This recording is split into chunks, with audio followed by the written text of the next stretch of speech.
Sandro, bakit kailangang magkaroon pa ng mga dagdag na batas kaugnay dito sa confidential funds?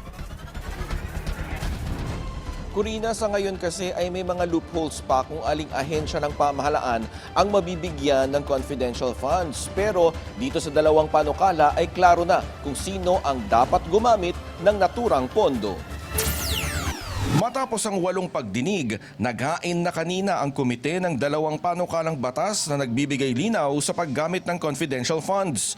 Ang House Bill number 11192 kinaklaro kung aling ahensya o departamento ng pamahalaan ang dapat lang na mabigyan ng confidential at intelligence funds. Ito dapat ay may mandato kaugnay sa national security, peace and order at intelligence gathering.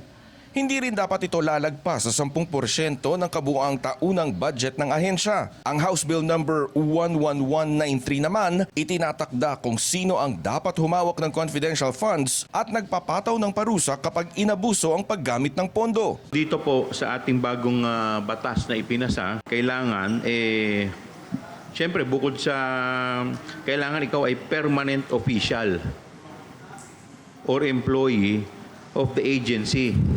At ikaw ay kailangan may salary grade 24. Tapos kailangan meron kang educational background na related sa accounting, auditing, or finance.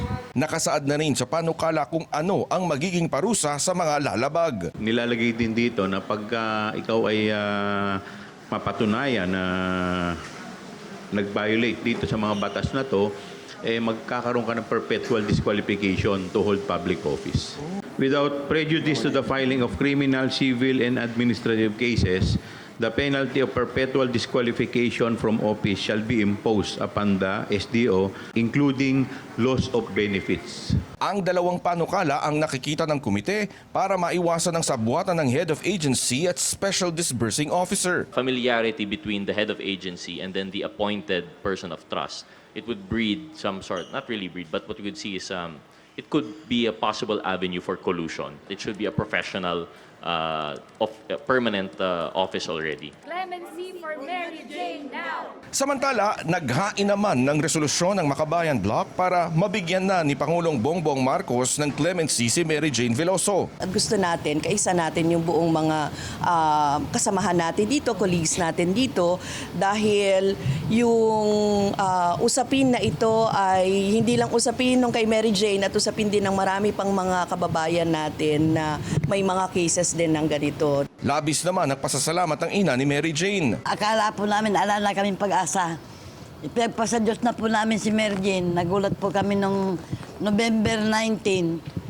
Nasabihin nila sa akin na mamigrante na, "Oy, nanay, congrats." Kakog mo akong binibiro. Yun ang sabi ko. Tapos, "Congrats nga, nanay. Ang pinakamasaya kako sa akin, kako pag binati mo ko, yung makakauwi ni anak ko, uuwi na nga." Corina, nakatakdang tumulak pa Indonesia ang pamilya Veloso pero hindi pa natin alam kung kasama na nilang uuwi si Mary Jane. Corina. So Sandro, next year na talaga ang susunod na pagdinig ng Committee on Good Government and Public Accountability. Sa Quadcom kaya, mayroon pa ba silang pagdinig? Corina, may nakatakdang pagdinig bukas at sa Lunes o kaya sa Martes, may nakatakdang ibaba sa plenaryo yung progress report ng Quadcom at doon tatalakayin yung sinasabi ng committee chairman na may 15 panukalang batas silang ihahain at meron din silang irerekomenda na nasa 10 personalidad na maaaring kasuhan.